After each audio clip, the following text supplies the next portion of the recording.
భద్రాచలం వద్ద గోదావరి వరద ఉధృతి పెరగడంతో అల్లూరి సీతారామరాజు జిల్లా విలీన మండలాలను వరద నీరు చుట్టుముట్టింది. కూనవరం, శబరి, గోదావరి సంగమంలో ప్రమాదకర స్థాయిలో వరద ప్రవాహం కొనసాగుతోంది. ముందస్తుగా అధికారులు లాంచీలను ఏర్పాటు చేసి పోలవరం నిర్వాసితులను పునరావాస కేంద్రాలకు తరలిస్తున్నారు. కూనవరం వద్ద ప్రస్తుతం వరద నీటి మట్టం 44.12 అడుగుల వద్దకు చేరింది. చింతూరు, కూనవరం, విఆర్పురం, ఎట్టపాక మండలాల్లో సుమారు 16 చోట్ల రహదారులపైకి చేరింది వరద నీరు. సుమారు 80 గ్రామాల రాకపోకలకు అంతరాయం కలిగింది. కూనవరం, భద్రాచలం ప్రధాన రహదారిలో పోలిపాక, నందిగామ వద్ద రహదారిపై వరద నీరు చేరింది. దీంతో రాకపోకలకు అంతరాయం ఏర్పడింది.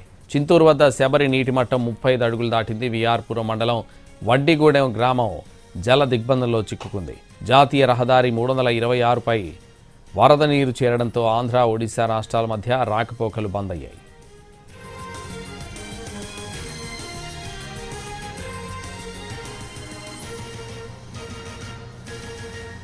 భద్రాచలం వద్ద గోదావరి వరద ఉధృతి పెరగడంతో అల్లూరి సీతారామరాజు జిల్లా విలీన మండలాలను వరద నీరు చుట్టుముట్టింది. కూనవరం, శబరి, గోదావరి సంగమంలో ప్రమాదకర స్థాయిలో వరద ప్రవాహం కొనసాగుతోంది. ఇదే విషయానికి సంబంధించి మరింత సమాచారం మా ప్రతినిధి శ్రీనివాస్ లైవ్లో అందిస్తారు. శ్రీనివాస్.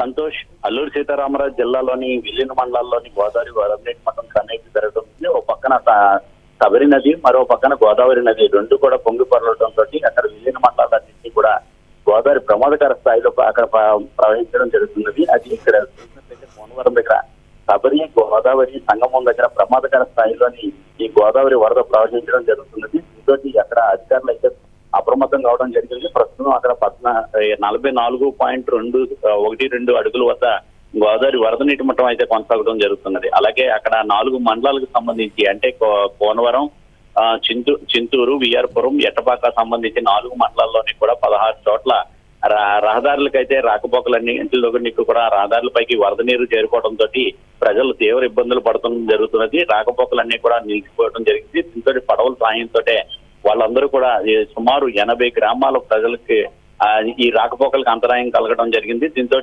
అక్కడ అధికారులు వెంటనే లాంచీలను ఏర్పాటు చేయడం జరిగింది. ఆ లాంచీల సహాయంతో వాళ్ళందరూ కూడా పునరావాస కేంద్రాలకి చేరటం జరుగుతున్నది. అయితే భద్రాచలం దగ్గర గోదావరి వరద నీటి మట్టం మరింత పెరిగే అవకాశం ఉన్నదని చెప్పి అధికారులు అంచనా వేస్తున్నారు. ఎగువ ప్రాంతాల్లో కురిసిన వర్షాల కారణంగా ఇక్కడ గోదావరి వరద నీటి మట్టం క్రమేపీ పెరుగుతున్న నేపథ్యంలో ఇంకా మరింత పెరిగే అవకాశం ఉన్న కారణంగా విలీన మండలాల్లోని ప్రజలందరూ కూడా ఎవరైతే పోలవరం నిర్వాసితులు ఉన్నారో వాళ్ళు అందరూ కూడా అప్రమత్తంగా ఉండాలి.